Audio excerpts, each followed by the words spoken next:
हाँ, तो भैया मिलते हैं भैया। अब आज जो हम लोग टॉपिक करने जा रहे हैं, टॉपिक का नाम है एन्युटी।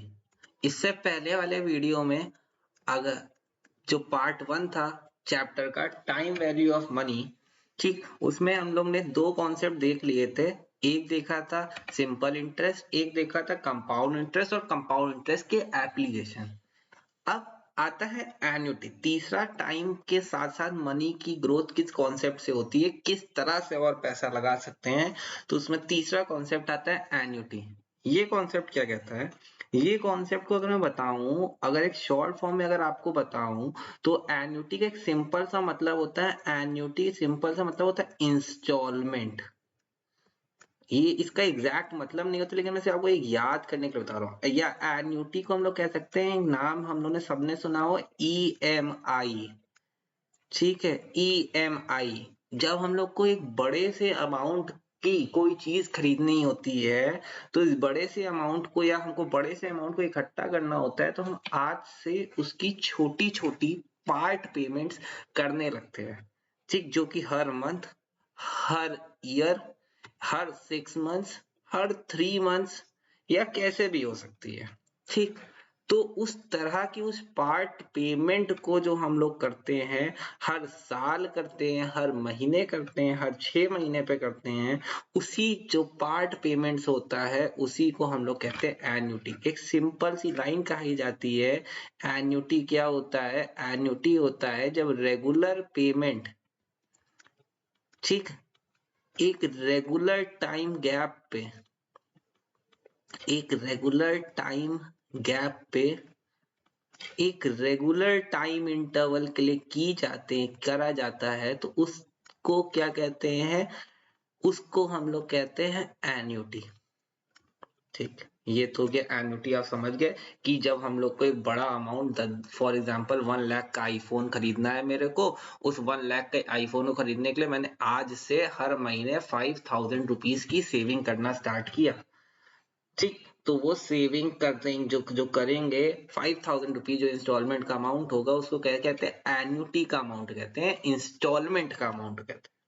ठीक, तो जब हम लोग बड़े से अमाउंट को मीट करते हैं छोटी छोटी पार्ट पेमेंट से, उस पार्ट पेमेंट, इस पूरे प्रोसेस को क्या कहा जाता है? एन्युटी कहा जाता है। वहीं पे हम लोग ने एसआई और सीआई में क्या पढ़ा था? एसआई सीआई में हम लोग ने पढ़ा था कि एसआई में पैसा एक बार के लगा दिया जाता है, जिसमें प्रिंसिपल हर साल सेम रहता है, इंटरेस्ट भी सेम रहता है उसकी वजह से। सीआई में क्या था? इंटरेस्ट पे इंटरेस्ट मिल रहा था, मतलब प्रिंसिपल की वैल्यू हर साल फ्लक्चुएट कर रही थी, जिसकी वजह से इंटरेस्ट भी चेंज होता है। एन्युटी के में क्या पढ़ा कि अब हम लोग एक बार में पैसा नहीं दे पाएंगे, मेरे पास एक बार में पैसा है ही नहीं, मैं बहुत बड़ा इन्वेस्टर नहीं हूँ, मैं एक सैलरी पेड इंसान हूँ जिसको सेविंग करनी है।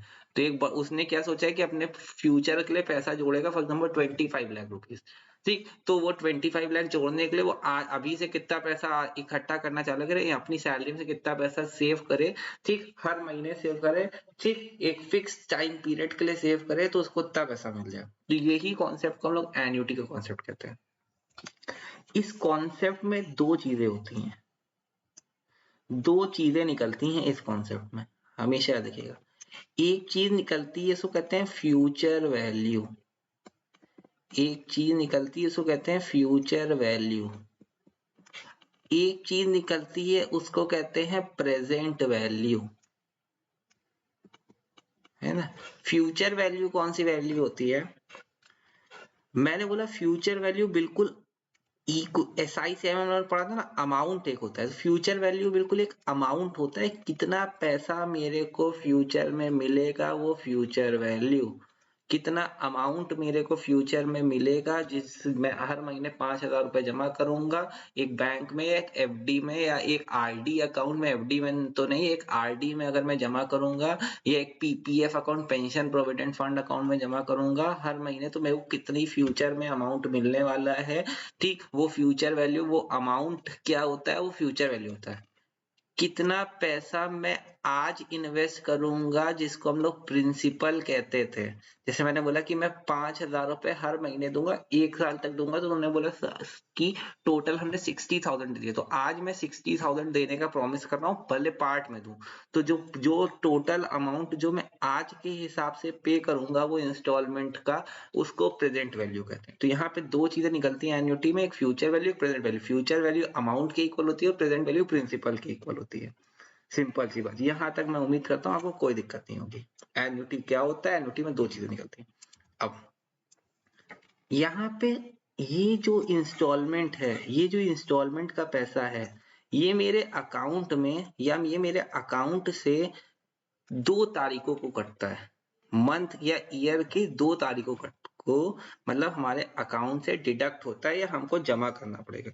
या तो हम लोग हर महीने की एंड में जमा करेंगे या हर ईयर के एंड में पैसा जमा करेंगे, या हर ईयर के बिगनिंग में जमा करेंगे, है ना? हर ईयर के बिगनिंग में जमा करेंगे।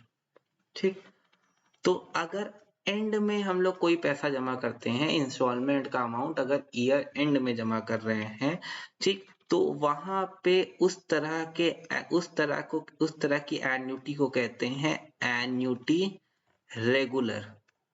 उस तरह की एन्युटी को कहते हैं एन्युटी रेगुलर। और अगर वही पैसा अगर ईयर बिगनिंग में कर रहे हैं तो उस तरह की एन्युटी को कहते हैं एन्युटी इमीडिएट। जैसे ही मंथ स्टार्ट हुआ तुरंत पैसा कट गया मेरे अकाउंट से, उसको कहते हैं एन्युटी इमीडिएट।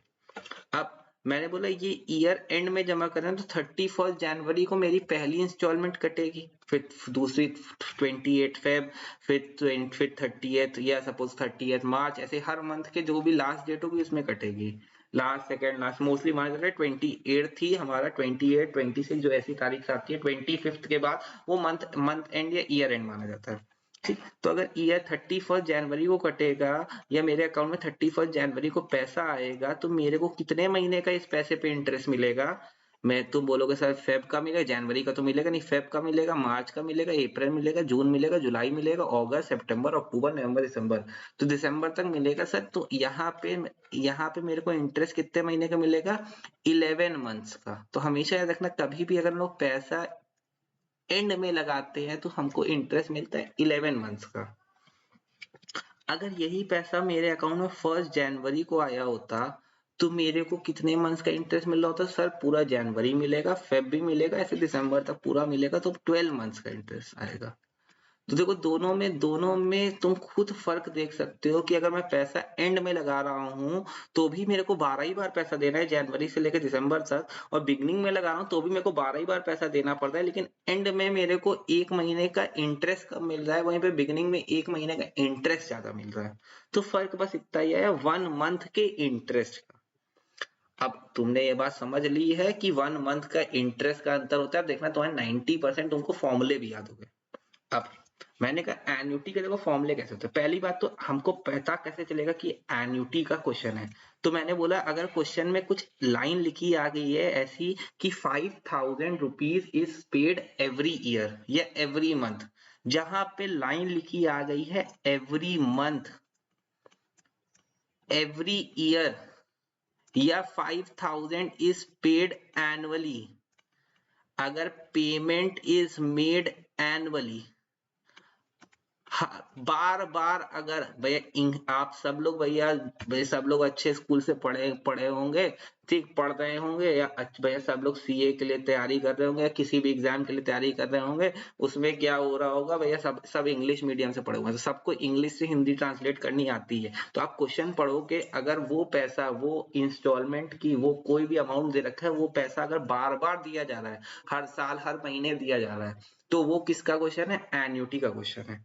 ठीक, जब पेमेंट भैया रिकरिंग होगी, बार बार पेमेंट करी जा रही है उसी अमाउंट की, ठीक, तो उस तरह के क्वेश्चन को कहते हैं एन्युटी का क्वेश्चन कहते हैं। अब मैंने कहा पहचानेंगे कैसे कि एंड का क्वेश्चन है कि बिगनिंग का? फॉर्मूला हम लोग, हमारा पैसा साल के आखिरी में कटेगा या बिगनिंग? अगर क्वेश्चन में देखो, अगर क्वेश्चन में, मैं इसको रेड पेन से लिख रहा हूं, अगर क्वेश्चन में मेंशन्ड है, क्वेश्चन में मेंशन्ड है तो एंड का फॉर्मूला लगेगा, और सेम अगर क्वेश्चन में मेंशन्ड है तो बिगनिंग का फॉर्मूला लगेगा। पहला केस अगर मेंशन्ड है साफ साफ तो बहुत अच्छी बात, भैया एंड और बिगनिंग चूज कर लेंगे। अगर क्वेश्चन में कुछ नहीं लिखा है कि एंड में जा रहा है कि बिगनिंग में जा रहा है, क्वेश्चन साइलेंट है, तो साइलेंट है तो हम लोग हमेशा क्या लगाते हैं, मैंने बोला क्वेश्चन साइलेंट है तो हम लोग हमेशा एंड लगाते हैं, तो हम लोग बिगनिंग नहीं लगाएंगे। अगर क्वेश्चन में एक लाइन लिखी आ गई है सेम टू सेम ऐसी लाइन लिखी दिखेगी तभी ये फॉर्मूला लगेगा। क्वेश्चन में एक लाइन लिखी आ गई स्टार्टिंग फ्रॉम टुडे, किसी भी क्वेश्चन में ऐसी लाइन सेम टू सेम लिखी दिख जाए स्टार्टिंग फ्रॉम टुडे, तो हम लोग कौन सा फॉर्मूला लगाते हैं, बिगनिंग का फॉर्मूला लगाते हैं। ठीक, मैंने क्या बोला, अगर क्वेश्चन साइलेंट है तो एंड, क्वेश्चन में मेंशन्ड है तो एंड, अगर क्वेश्चन में लाइन लिखी हुई है स्टार्टिंग फ्रॉम टुडे तो एंड तो बिगनिंग, अगर क्वेश्चन में मेंशन्ड है कि बिगनिंग तो बिगनिंग लगाएंगे। सिर्फ यही पहचानने का तरीका होता है, और बिगनिंग तभी लगता है जब मेंशन्ड होगा या सेम टू सेम ऐसी लाइन लिखी दिख रही होगी starting from today, starting from today, तो भैया हम लोग क्या करेंगे, तो हम लोग भैया लगाते हैं अपना किसका फॉर्मूला, अपना भैया एन्युटी बिगिनिंग का फॉर्मूला। अब बात आती है फॉर्मूले कौन कौन से होते हैं। सर ये तो आपने ये तो जिस बताया, फॉर्मूला तो बताओ, तो मैंने कहा लो फॉर्मूला। अब हम लोग देखते हैं फॉर्मूला। मैंने अपनी चीजें कैसे आसान करी थी वही उम्मीद करता हूँ कि आप लोग के लिए भी आसान कर दूं। तो अगर मेरे को कोई भी एन्युटी का फॉर्मूला जानना है, ठीक, तो उसमें हमको मालूम है हमको दो ही चीजें निकलेंगी, एक फ्यूचर वैल्यू निकलेगी, एक प्रेजेंट वैल्यू निकलेगी। ठीक, तो मैंने बोला एक टेबल बना लेता हूँ जिसमें मेरे को दो चीजें निकालनी है, या तो फ्यूचर वैल्यू या तो प्रेजेंट वैल्यू। अब या तो ये पैसा साल के मेरे अकाउंट में एंड में आएगा या तो साल के बिगिनिंग में आएगा। इतनी ही पॉसिबिलिटी हो सकती है कि मेरे अकाउंट में अगर एंड में आ रहा है तो बताओ फ्यूचर वैल्यू क्या होगी, या एंड में आ रहा है तो पीवी क्या होगा, या एंड में बिगनिंग में आ रहा है तो एफवी क्या होगा, पीवी बिगनिंग में आ रहा है तो पीवी क्या होगा। तो मैंने कहा देखो यही पॉसिबिलिटी हो सकती है, तो मैंने फॉर्मूले भी उसी हिसाब से 4 फॉर्मूले आपको याद रखते हैं। ठीक, तो मैंने बोला अगर मेरे को फ्यूचर वैल्यू निकालनी है और मेरे अकाउंट में पैसा एंड में आ रहा है, तो सिर्फ देखो इसका फॉर्मूला तुमको याद करना है। फॉर्मूला क्या होता है, एन्युटी का स्मॉल ए यानी एन्युटी का अमाउंट या इंस्टॉलमेंट का अमाउंट। मैं यहाँ पे इसको लिख देता हूँ स्मॉल ए का मतलब होता है इंस्टॉलमेंट का अमाउंट, जो पैसा आप हर महीने जमा करोगे। ठीक, इंस्टॉलमेंट अमाउंट, तो एन्युटी का अमाउंट बड़े से ब्रैकेट में 1 plus i to the power n minus 1 upon i bracket में 1 plus i to the power n। ये फॉर्मूला होता है एंड का। अब मैंने कहा एफ वी निकालना है और बिगनिंग में जाना है। तुमको मालूम है एंड में हमको 11 महीने का इंटरेस्ट मिलता है, यहाँ पे 12 महीने का मिलेगा, तो फर्क कितना का आया, सिर्फ 1 महीने के इंटरेस्ट का। तो मैंने कहा देखो यहाँ पे सेम फॉर्मूला रहता है, A 1 plus i to the power n minus 1 upon i, sorry मैंने भैया फॉर्मूले में थोड़ी गलती कर दी, यहाँ पे ये 1 प्लस आई की पावर n नहीं रहता है, फॉर्मूला सिर्फ इतना ही रहता है आई, ठीक, 1 प्लस आई की पावर n माइनस 1 अपॉन आई। ठीक, मैंने बोला यहाँ पे भी सेम फॉर्मूला, बिगनिंग में फर्क कितने का था, सिर्फ 1 महीने का इंटरेस्ट का, तो भैया क्या हो गया 1 प्लस आई की पावर n माइनस 1 अपॉन आई। ठीक, सेम फॉर्मूला रहेगा। ये चीज आपको ये फॉर्मूला है ये 11 मंथ का इंटरेस्ट दिखा रहा है, इसमें सिर्फ 1 महीने का इंटरेस्ट और दे दो। तो मैंने कहा यहाँ पे जो फॉर्मूला मैंने वहां पे याद किया था सेम फॉर्मूले को यहीं पे कॉपी कर दो, बस 1 मंथ का इंटरेस्ट और देना है, तो मैंने 1 प्लस आई से मल्टीप्लाई कर दिया तो 1 महीने का इंटरेस्ट और मिल गया और वो बिगनिंग का फॉर्मूला बन गया।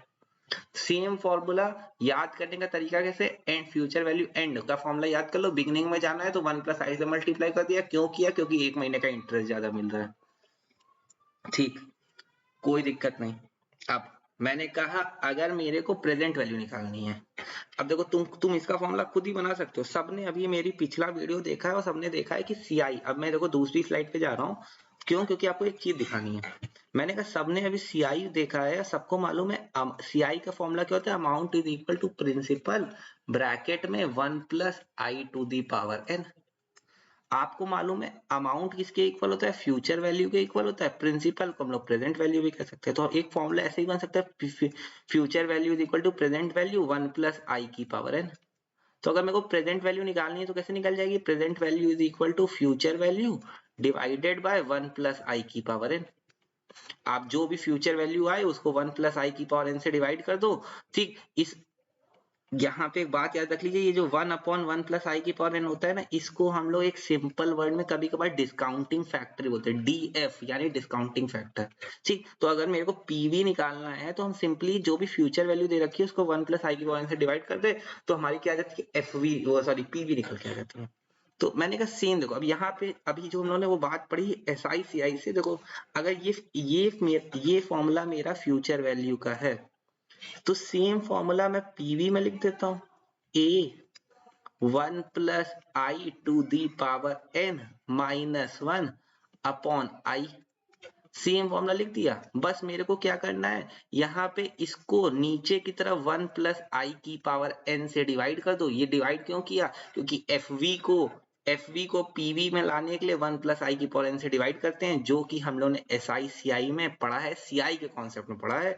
जो ये देखो, ये मैंने आपको इसकी देखो प्रूफ भी बताया कि पीवी क्यों डिवाइड किया, क्योंकि प्रिंसिपल को अगर अमाउंट प्रिंसिपल निकालना है तो amount divided by 1 plus i की पावर एन। तो सेम यही बात करी, ये मेरा अमाउंट दे रखा है, ये मेरी फ्यूचर वैल्यू दे रखी है, इसको अगर प्रेजेंट में लाना है तो 1 प्लस आई की पावर एन से डिवाइड कर दो। जो फॉर्मूला था उसको 1 प्लस आई की पावर एन से डिवाइड कर दिया तो पीवी आ गया, पीवी आ गया। तो देखो ये फॉर्मूला बन गया। यहां से यहां पे जाना है तो वही बात, यहां से यहां जाने के लिए आपको एक सिंपल वही फॉर्मूला लिखना है, 1 प्लस आई की power n minus 1 upon i 1 plus i की पावर। यहाँ पे एक सिंपल सी बात याद रखनी है, यहाँ पे जो n लेते हैं वो 1 ईयर शॉर्ट लेते हैं, सेम यहाँ पे भी n 1 ईयर शॉर्ट लेते हैं। जो 1 ईयर शॉर्ट किया है उसका अमाउंट ऐसे ही ऐड कर दो प्लस ए करके, तो इसका ये फॉर्मूला बन गया। तो ये एन्युटी के 4 फॉर्मूलेज हो गए, 4 मैंने एक टेबल में दिखाया जो आपको याद होने चाहिए। अब वही बात, कौन सा फॉर्मूला कब लगेगा, कौन सा फॉर्मूला कब लगेगा, सबसे पहली बात तो यही आती है ना। तो मैंने कहा कोई कोई दिक्कत की बात नहीं है, बहुत आसान सी बात है। अभी तो मैंने आपको ये बता दिया कि एंड का फॉर्मूला कब लगता है, जब क्वेश्चन साइलेंट होता है या क्वेश्चन में मेंशन होता है। बिगनिंग कब लगता है, जब एक लाइन लिखी होती है स्टार्टिंग फ्रॉम टुडे, एक लाइन लिखी होती है स्टार्टिंग फ्रॉम टुडे, या एक लाइन लिखी या क्वेश्चन में साफ साफ मेंशन होता है। अब हमको कैसे मालूम चलेगा सर फ्यूचर वैल्यू लगना है या प्रेजेंट वैल्यू लिखना है। अगर क्वेश्चन में आपसे अमाउंट पूछ रहा है, हर साल पेमेंट कर रहे हैं और आपसे बोल रहा है कि बताओ कितना amount, find the amount standing to his credit, amount पूछ रहा है तो फ्यूचर वैल्यू। अगर क्वेश्चन लोन का है या हम लोग ने कोई चीज बोरो करी है, लोन बोरोइंग ऐसा कभी भी क्वेश्चन में लिखा हो तो वो हमेशा पीवी का क्वेश्चन होता है, वो प्रेजेंट वैल्यू का क्वेश्चन होता है। लोन बोरोइंग ये हमेशा पीवी का कॉन्सेप्ट हो जाता है, और अमाउंट अमाउंट अमाउंट निकालना है तो वो फ्यूचर वैल्यू का कॉन्सेप्ट हो गया। कोई दिक्कत नहीं, ये है एन्युटी, ये है सिंपल सी एन्युटी का कॉन्सेप्ट। उम्मीद करता हूं कि भैया आपको एन्युटी, मैंने 3 स्लाइड्स में मैंने आपको 90% एन्युटी खत्म करके दिया है। ठीक है, अब आप देख लो एक बार दोबारा से, एक बार अगर आपको नहीं समझ में आता है एक बार दोबारा से इसी वीडियो को देखिएगा। ठीक, आप देखना आपको एन्युटी के सारे क्वेश्चन जो कि सीए फाउंडेशन और सीएमए फाउंडेशन की किताब पे हैं वो हो जाएंगे ऑलमोस्ट। अब चलिए और आगे बढ़ते हैं, अब आते हैं एन्युटी के एप्लीकेशंस पे। ठीक, मैं कुछ एन्युटी के एप्लीकेशंस कवर करूंगा जिनके फॉर्मुलेट चेंज है, जिनके फॉर्मूले चेंज हैं, जिनमें कुछ नया बात लग रही होगी, कोई नया एन्युटी का फॉर्मूला लग रहा होगा। तो जिसमें पहला आता है परपिचुइटी का कॉन्सेप्ट, जिसमें पहला कॉन्सेप्ट आता है परपिचुइटी का। अब ये परपिचुइटी क्या होती है, परपिचुइटी मतलब होता है जिसका एंड पीरियड ना डिफाइंड हो, जो परपिचुअल सक्सेशन रखता हो, जो परपिचुअल चलता चला जाए। तो मैंने बोला अगर मैंने डिसाइड किया कि मेरे को हर महीने 500 रुपए डिपॉजिट करने और जिंदगी भर डिपॉजिट करने हैं, मैं डिपॉजिट करूंगा उसके बाद मेरे बच्चे डिपॉजिट करेंगे, उसका कोई टाइम पीरियड नहीं है, वो फॉरएवर स्कीम चलती जा रही है। तो अगर कभी भी परपिचुइटी का कॉन्सेप्ट और हर महीने 500 रुपए दे रहा हूँ तो हर महीने दे रहा हूँ तो एन्युटी का कॉन्सेप्ट है, लेकिन बस मेरे को एंड पीरियड डिसाइड है, फॉरएवर का कॉन्सेप्ट चल रहा है। तो परपिचुइटी में अगर मैं परपिचुइटी में 2 चीजें होती है, एक तो नॉर्मल परपिचुइटी होती है। ठीक, मैंने मेरे को 5 बता नॉर्मल परपिचुइटी क्या होती है, इसमें आपको ए बता दिया जाएगा, मतलब एन्युटी का अमाउंट बता दिया जाएगा, और तुमको बता दिया जाएगा आई बता दिया जाएगा, यानी इंटरेस्ट रेट बता दिया जाएगा, और तुमसे बोलेगा कि बताओ कितनी प्रेजेंट वैल्यू है, कितना पैसा आज के हिसाब से मैंने इन्वेस्ट किया है। तो अगर मेरे को नॉर्मल क्वेश्चन है जिसमें आपको ए और आई गिवन है, ठीक, और परपेचुटी का है जिसमें जो चीज फॉर एवर चलती जा रही है, परपेचुटी मतलब फॉर एवर चलती जा रही है, ठीक। तो पीवी निकालना है, तो पीवी का फॉर्मूला होता है A upon i, A upon i, annuity का अमाउंट को सिंपली आई से डिवाइड कर देंगे तो ये परपेचुटी। अब थोड़ा किसी ने दिमाग लगाया, उसने बोला सर नहीं, मेरी पर मैं जिंदगी भर क्या सिर्फ आई रेट ही कमाता रहूंगा, मेरे जिंदगी भर क्या मैं 10% कमाता रहूंगा, 10% तो हो गया, नहीं 10, अब हर साल मेरे को 2% की ग्रोथ भी चाहिए, मतलब अगर मैंने पहले साल 10% कमाया तो अगले साल मेरे को 12% चाहिए, फिर उसके अगले साल 13%, 14%, मतलब हर साल अगर मेरे को ग्रोथ चाहिए। तो अगर परपेचुइटी ग्रोइंग है, अगर परपेचुइटी ग्रोइंग है तो वहां पे आपको दो तीन चीजें दे रखी होंगी, एक ए दिया होगा, एक आई दिया होगा, और एक जी दिया होगा, एक ग्रोथ रेट दिया होगा। तो ग्रोइंग परपेचुइटी है तो फॉर्मूला क्या होता है, पीवी निकालना है तो A upon i minus g, A upon i minus g, ये पहला परपेचुइटी का एप्लीकेशन है। परपेचुइटी सिंपल का मतलब जो ऐसी स्कीम जो फॉर एवर चलती जाए। एक परपेचुइटी के दो कॉन्सेप्ट होते हैं, नॉर्मल परपेचुइटी, एक ग्रोइंग परपेचुइटी। नॉर्मल परपेचुइटी में आपको दो चीज गिवन होगी, ए और आई, उसकी प्रेजेंट वैल्यू निकालनी है तो A simply divided by i. Growing होगी तो क्या होगा, P V is equal to A upon i minus g. यहाँ पे तीन चीजें जरूर होंगी क्वेश्चन में, ए, आई और जी, जहां पे जी आपका ग्रोथ रेट है, आई इंटरेस्ट रेट है, ए एन्युटी का अमाउंट है। अब मैंने कहा मैं दूसरे एप्लीकेशन पे आता हूं। दूसरा एप्लीकेशन होता है, उसको कहते हैं वैल्यूएशन ऑफ बॉन्ड। हम लोग सिर्फ दो ही डिस्कस करेंगे। क्यों दो ही डिस्कस करेंगे, ठीक, या दो दो ही डिस्कस करेंगे क्योंकि बाकी जितने भी एप्लीकेशन आपके बुक में मैं सिर्फ नाम बता दूंगा, ठीक, कि कौन कौन से और एप्लीकेशन बचते हैं, लेकिन उसका कोई नया फॉर्मूला नहीं है, सिर्फ इन दोनों के लिए नया फॉर्मूला है। तो अगर मेरे को बॉन्ड का वैल्यूएशन करना है, आप जानते हैं बॉन्ड क्या होता है, जैसे शेयर्स होते हैं, जैसे डिबेंचर्स होते हैं। शेयर डिबेंचर कोई भी इशू कर सकता है, कोई भी कंपनी इशू कर सकती है, पर बॉन्ड जो होते हैं वो सिर्फ गवर्नमेंट इशू कर सकती है। जैसे उसको एक हाईवे बनाना है, उसके पास पैसे नहीं है, तो उसने क्या किया, उसको 1500 करोड़ चाहिए, तो उसने 1500 करोड़ के बॉन्ड इशू कर दिए, 1500 करोड़ के बॉन्ड इशू कर दिए, जो कि कोई भी खरीद सकता है, कोई भी पब्लिक से पैसा इकट्ठा करने के लिए, ठीक। तो कभी भी बॉन्ड का वैल्यूएशन करना है, उसकी प्रेजेंट वैल्यू निकालनी है, तो इसका फॉर्मूला होता है समीशन। ये समीशन मतलब, समीशन का मतलब जानते हैं, समीशन मतलब होता है एडिशन।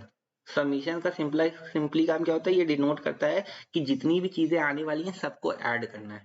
कहां से ऐड करना है, वन से लेके एन की वैल्यू, वन से लेके जितना भी फर्स्ट ईयर से लेके, ठीक, एन नंबर ऑफ ईयर तक, जहां तक जा सकता है। जैसे फॉर एग्जांपल 5 साल के लिए हम लोग बॉन्ड खरीदा तो एन की वैल्यू 5, तो फर्स्ट ईयर से लेके एन ईयर तक इंटरेस्ट ऑन बॉन्ड, जितना भी हम लोग बॉन्ड पे इंटरेस्ट कमा रहे हैं, डिवाइडेड बाय 1 प्लस आई की पावर एन, ठीक, ये एक ब्रैकेट में plus plus face value of bond, कितने का मैंने बॉन्ड खरीदा है, face value of bond whole divided by 1 plus i to the power n, 1 plus i to the power n, है ना।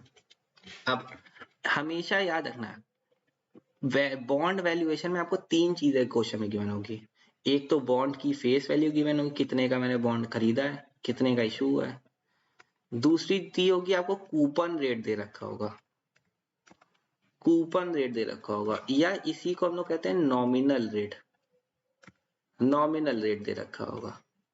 तो जो ये कूपन रेट या नॉमिनल रेट दे रखा होगा, वो आपका इंटरेस्ट कैलकुलेशन में हेल्प करेगा, मतलब जो इन बॉन्ड में इंटरेस्ट निकलता है वो निकालने में कूपन रेट हेल्प करेगा। फॉर एग्जांपल, जैसे मैंने बोला 1000 रुपए का मेरे बॉन्ड की फेस वैल्यू है, उस पे कूपन रेट दे रखा है 10%, तो 1000 रुपए का 10% निकाला तो आ गया 100 रुपए, तो मैं क्या बोलूंगा, मेरा इंटरेस्ट बॉन्ड पे कितना आ गया, 100 रुपए आ गया।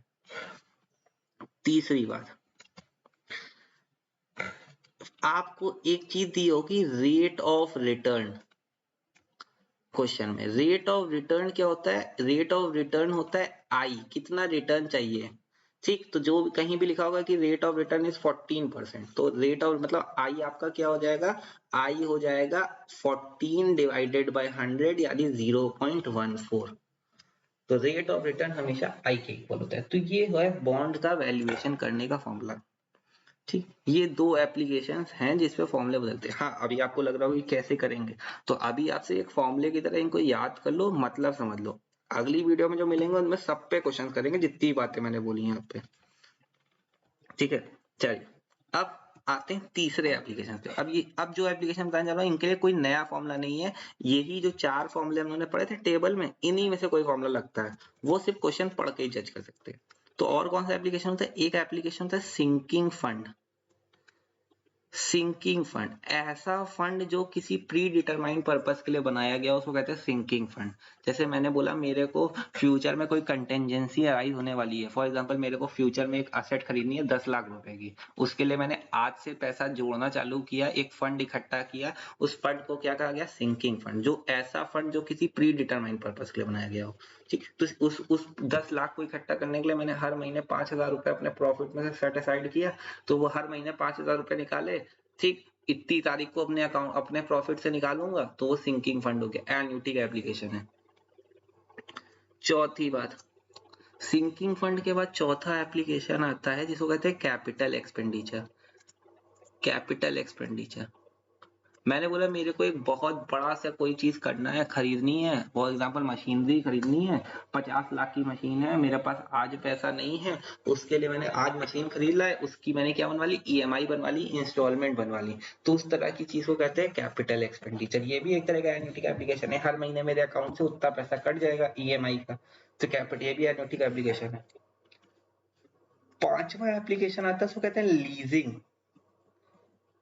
लीजिंग लीजिंग क्या होता है, लीजिंग होता है कि मैंने क्या कर लिया, मेरे पास मशीनरी नहीं थी, मेरे को मशीनरी नहीं खरीदनी है, मैंने उस मशीनरी को क्या कर लिया, उधार पे खरीद लिया, उस मशीनरी को उधार पे ले लिया, लीज कर लिया। तो लीज कर लिया, तो जब मैंने लीज किया तो उसके बदले मेरे को कुछ रेंट देना पड़ेगा, वो रेंट फिक्स्ड होगा, हर महीने वो मेरे को रेंट देना पड़ेगा। तो जो रेंट होगा, जो मैं रेंट पे करूंगा, जो अमाउंट पे करूंगा, वो क्या एक तरह का एन्युटी का अमाउंट ही तो होगा कि हर महीने में 5,000 रुपीज अगर रेंट दूंगा, 12 साल तक, 12 महीने तक दूंगा, जब तक मैं उसको यूज करूंगा, ठीक।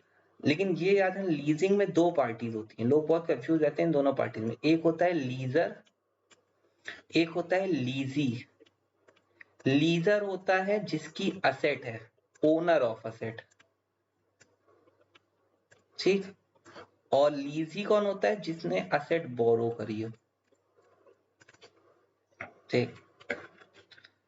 ये हो गए सारे एप्लीकेशंस भैया हमारे किसके, एन्युटी के। एन्युटी में इससे ज्यादा कुछ नहीं है, एन्युटी में इससे ज्यादा कुछ नहीं है। इतनी बातें अगर आपको एन्युटी की दिमाग में बैठ गई हैं, तो आप अब जो हम लोग नेक्स्ट वीडियो में जो क्वेश्चन करेंगे उसमें आपको एक भी क्वेश्चन नहीं फंसेगा, ये मेरी गारंटी है, ठीक। तो उम्मीद करते हैं आपको आज का वीडियो अच्छा लगे, ठीक। आपको समझ में आया हो, तो मिलते हैं भैया आप लोग से नेक्स्ट वीडियो में, ठीक, जिसमें हम लोग करेंगे annuity, simple interest, compound interest पे क्वेश्चंस। ओके।